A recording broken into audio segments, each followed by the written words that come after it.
Hello student, आप सभी का स्वागत है आपका अपना यूट्यूब चैनल बोर्ड एस्पायरेंट में। और हम यहाँ आप लोगों को 2023 के बोर्ड एग्जाम में जो क्वेश्चन पूछे जाएंगे वो सारे क्वेश्चन का प्रैक्टिस करवाने जा रहे हैं।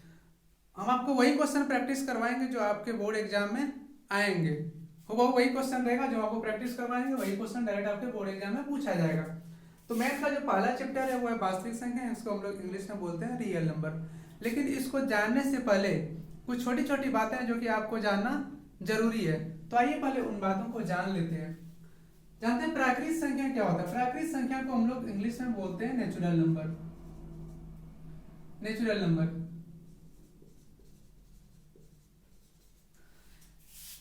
प्राकृतिक संख्या होता क्या है?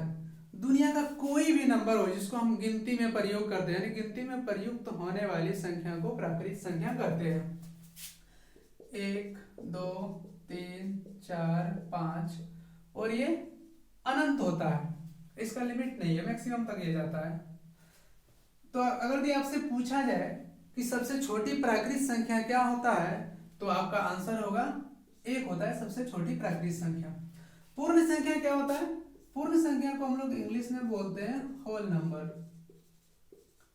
होल नंबर प्राकृतिक संख्या के समूह में जब आप शून्य को शामिल कर देंगे तो वो क्या हो जाएगा? पूर्ण संख्या। होल होल क्या होता है? देखिए है ना, 0 होल नंबर हो गया। 1 2 3 4 5 और ये अनंत तक जाता है।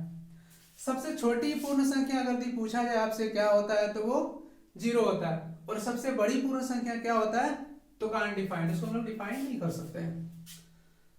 सम संख्या क्या होता है? इसको हम लोग इंग्लिश में बोलते हैं इवन नंबर। क्या बोलते हैं इसको?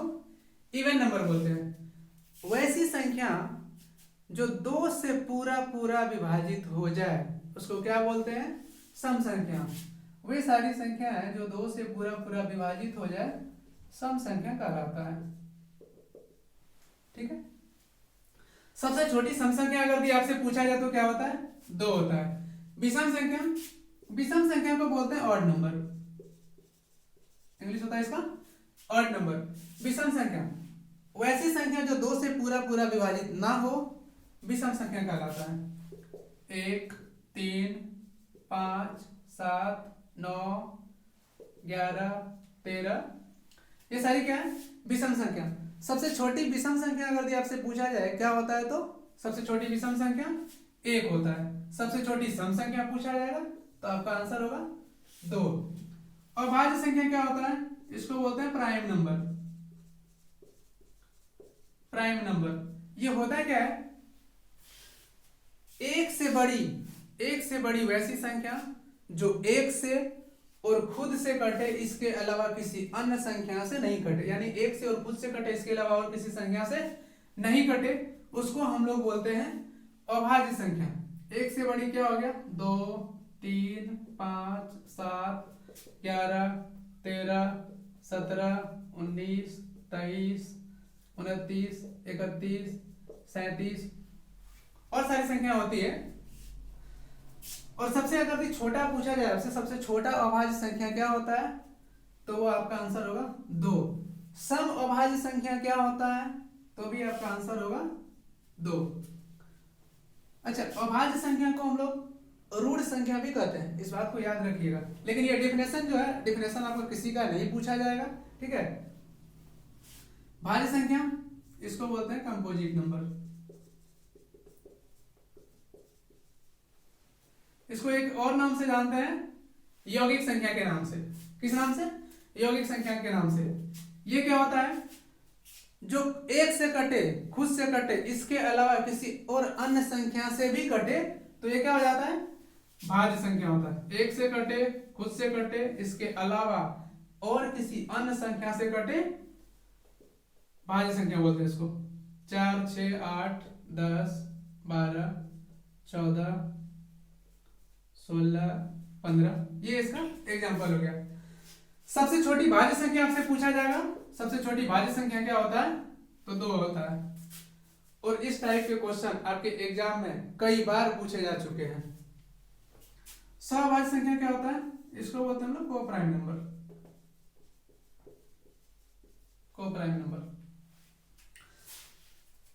दो संख्याओं का युग्म, दो संख्याओं का युग्म जिसका, या फिर इसको बोल सकते हैं वैसी मतलब प्राकृतिक संख्याओं का युग्म जिसका HCF 1 के बराबर हो, उसको क्या बोलते हैं हम लोग?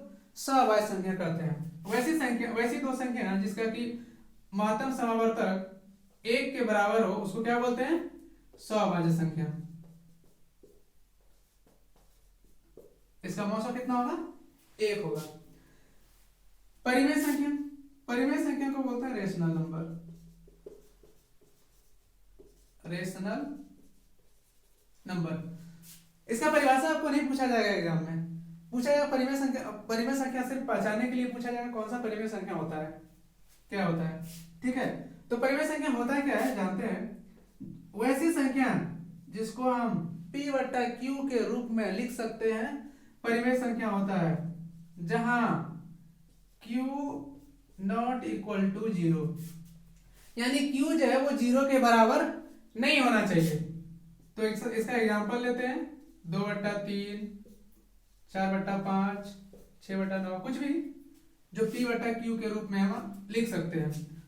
अच्छा, 0/1 ले सकते हैं क्या? हाँ, इसको भी ले सकते हैं। ये क्या होगा? परिमेय संख्या होगा, लेकिन 1/0 नहीं होगा, क्योंकि Q नॉट इक्वल टू 0 हम आपको पहले ही बता के रखे हुए हैं। ठीक है, परिमेय संख्या पहचानने का एक और नियम होता है। क्या होता है वो? अगर भी कोई संख्या जिसका कि पूरा पूरा वर्गमूल निकल जाए, वो क्या होता है? परिमेय संख्या होता है। जैसे 16 का यदि वर्गमूल निकालेंगे कितना होगा? 4। 25 का वर्गमूल निकालेंगे 5। ये होता है परिमेय संख्या। परिमेय संख्या पहचानने का और नियम है, अगर उसका हम लोग दशमलव प्रसार करते हैं और उसका दशमलव 2 अंक के बाद, 1 या 2 अंक के बाद अगर वो कट जाता है, तो क्या होता है? वो परिमेय संख्या होता है। अपरिमेय संख्या, अपरिमेय संख्या को बोलते हैं इरेशनल नंबर, इरेशनल नंबर। परिमेय संख्या P बटा Q के रूप में हम लिख सकते हैं। जस्ट इसका अपोजिट परिमेय, अपरिमेय संख्या उसको बोलते हैं जिसको कि हम P बटा Q के रूप में नहीं लिख सकते हैं। P बटा Q के रूप में इसको हम नहीं लिख सकते हैं, उसको हम क्या बोलते हैं? अपरिमेय संख्या। जैसे √2, √3, √5, और ये हो गया आपका पाई। पाई जो होता है, पाई एक अपरिमेय संख्या होता है। और पाई का जो वैल्यू होता है, पाई का वैल्यू कितना होता है? आप लोग सभी को पता होगा, पाई का वैल्यू होता है 22/7। और ये 22/7 जो होता है, ये क्या लिखा हुआ है? P बटा Q के फॉर्म में लिखा हुआ है। ये हो गया परिमेय संख्या, और ये हो गया अपरिमेय। परिमेय संख्या जिसका पूरा पूरा वर्गमूल हम नहीं निकाल सकते, उसको क्या बोलते हैं? अपरिमेय संख्या। समझ में आया? चलिए, अगर हम किसी एक परिमेय संख्या को एक अपरिमेय संख्या में जोड़ेंगे तो वो क्या होगा? वो हमेशा याद रखिएगा कि हम परिमेय संख्या को किसी अपरिमेय संख्या के साथ जोड़ेंगे तो वो ऑलवेज क्या होगा? अपरिमेय संख्या होगा। जैसे 2 + √2, तो ये क्या हो गया? 2√2, सॉरी 2 + √2, ऐसा ही लिखाएगा। ये क्या होगा? अपरिमेय संख्या। अगर हम किसी परिमेय संख्या में अपरिमेय संख्या को घटाएंगे तो ये क्या हो जाएगा? ये भी हमेशा अपरिमेय संख्या होगा। जैसे 2 परिमेय संख्या है और √5 क्या है? अपरिमेय संख्या, तो ये अपरिमेय संख्या हो गया। अगर दी किसी परिमेय संख्या में अपरिमेय संख्या को अगर दी हम गुना करेंगे तो ये क्या हो जाएगा?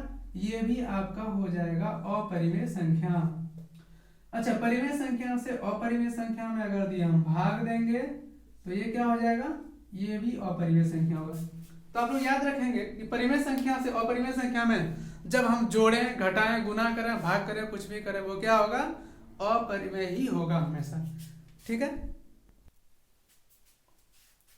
चलिए देखते हैं कि यूक्लिड विभाजन प्रमेय का होता क्या है। दो धनात्मक पूर्णांक a और b दिए रहने पर ऐसी अद्वितीय पूर्ण संख्याएं q और r विद्यमान है कि a बराबर bq प्लस r, जहां 0 क्या है? 0 r से छोटा है या तो 0 r के बराबर है, और r b से हमेशा छोटा होता है। तो बचपन से हम लोग भाग सीखते आए हैं ना? तो भाग क्या होता है? ये होता है भाजक, भाज, भागफल, और यहाँ पे होता है हमारा शेषफल। तो यूक्लिड विभाजन जो है ये एचसीएफ निकालने का एक तरीका है, एचसीएफ निकालने का एक विधि है। तो हम लोग इसको कैसे निकालेंगे? भाग विधि से। तो भाग जो देंगे, ये क्या हो जाएगा हमारा ए, ये हो जाएगा बी, ये हो जाएगा क्यू, और ये हो जाएगा आर। हम लोग जानते हैं भाज बराबर फॉर्मूला होता है भाज बराबर भाजक गुना भागफल जोड़ शेषफल। यही होता है ना जी? कहेंगे सर ये तो हम लोग बचपन से सीखते आए हैं और बचपन से ही जानते हैं। तो ये यही हो गया, भाज हो गया हमारा ए, ये भाजक हो गया बी, भागफल हो गया क्यू, और शेषफल हो गया आर। ए बराबर बी क्यू प्लस में आर। समझ गए? तो चलिए इस पे हम आपको क्वेश्चन करवाते हैं। कुछ इंपॉर्टेंट क्वेश्चन है जो कि आपके एग्जाम में डायरेक्ट ये क्वेश्चन पूछे जा सकते हैं, ठीक है? और ये क्वेश्चन अगर नहीं पूछेगा तो डिजिट चेंज करके पूछेगा, लेकिन क्वेश्चन का पूछने का जो पैटर्न रहेगा वो यही रहेगा। तो पहला क्वेश्चन है आपके एनसीईआरटी बुक का क्वेश्चन है, ये 1.1 का ये पहला क्वेश्चन है। 135 और 255, 135 और 255 जो है इसका एचसीएफ निकालना है। एचसीएफ ज्ञात करना है। कैसे करना है जी? यूक्लिड विभाजन प्रमेयिका से। लिख दें क्या? यूक्लिड विभाजन। हैंडराइटिंग थोड़ी खराब है, थोड़ा सा इग्नोर कीजिएगा इस चीज को आप लोग। यूक्लिड विभाजन एल्गोरिथम मेथड से, एल्गोरिथम विधि से, ठीक है? तो आइए देखते हैं। तो जब ऐसा रहेगा तो हम लोग क्या करेंगे, पहले लिख लेंगे सॉल्यूशन, ठीक है? जैसे हम बता रहे हैं आप ऐसे ही लिखिएगा, फुल नंबर देगा, ठीक है? तो जो बड़ी संख्या रहता है उसको हम लोग क्या मानते हैं? बड़ी संख्या को ए मान लेंगे। 255 है।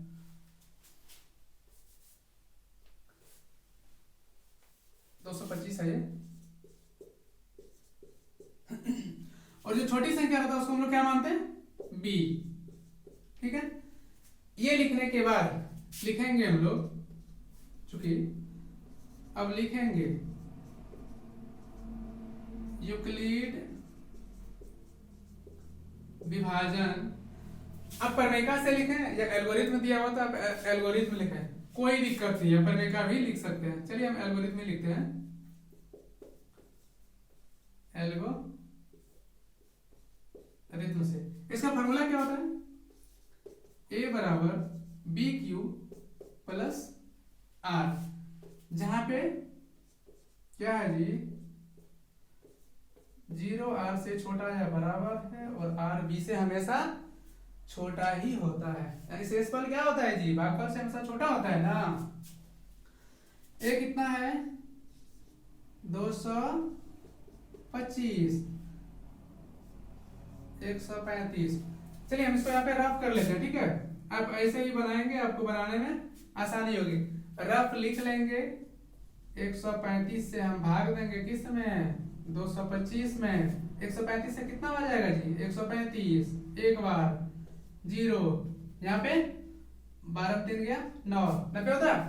तो ये हमारा ए हो जाएगा, ये बी, ये क्यू, और ये 90 जो होगा आर होगा। तो चलिए हम पुट कर देते हैं यहाँ पे 135, यहाँ पे हम क्यू भी लिख सकते हैं ना, क्यू प्लस आर लिख सकते हैं, लेकिन इसको नहीं लिखेंगे, इतना आपको नहीं लिखना है, ठीक है?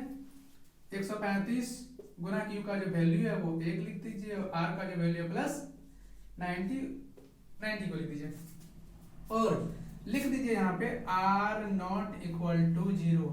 आर अगर 0 के बराबर हो जाएगा तो हम जान जाए पूरा माध्यम कैसे निकाला? जब पूरा वो कट जाता है, जब तक वो पूरा कटता नहीं तब तक उसको हम लोग छोड़ते नहीं।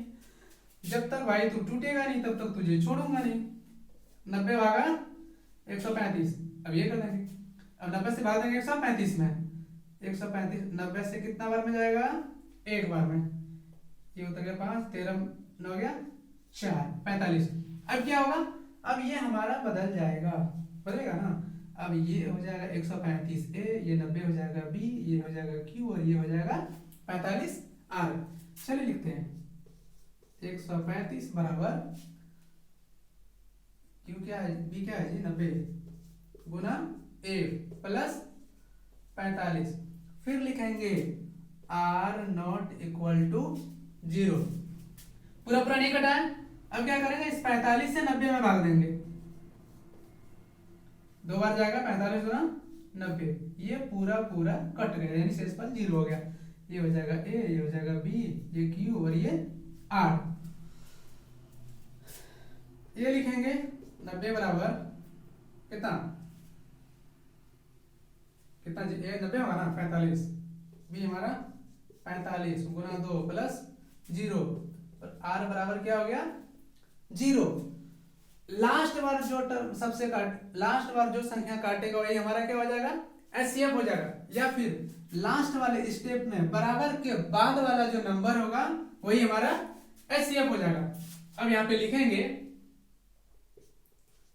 135 और कितना था जी 225 का एचसीएफ।